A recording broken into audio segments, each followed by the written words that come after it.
Cut చేసి పెట్టుకున్న టమాటాలు 5 తీసుకున్నాను. అంటే పావు కిలో టమాటాలు అన్నట్టు, మీడియం సైజ్వి. పావు కిలో టమాటాలు ఇలా చిన్న చిన్నగా కట్ చేసుకొని వేసుకోవాలి. ఇలా వేసుకున్నాక ఇందులోకి రుచికి సరిపడు రాళ్ళు ఉప్పు అయితే వేసుకుంటున్నాను. మీ దగ్గర ఏ ఉప్పు అవైలబుల్ ఉంటే అది వేసుకోవచ్చు. రుచికి సరిపడు కలుపుకొని మూత పెట్టుకోవాలి.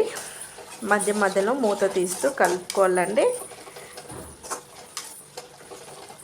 టమాటా బాగా గుజ్జు గుజ్జు అయ్యే వరకు ఉడికించుకోవాలి.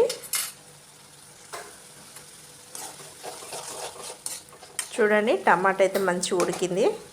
ఇంకా స్టవ్ ఆఫ్ అయితే చేసుకుందాము. స్టవ్ ఆఫ్ చేసుకున్నాక ఇందులోకి 7-8 వెల్లుల్లి రెబ్బలు, అలాగే ముందుగా ఫ్రై చేసి పెట్టుకున్న పచ్చిమిర్చి, కొత్తిమీర, కరివేపాకు ఇవన్నీ వేసుకొని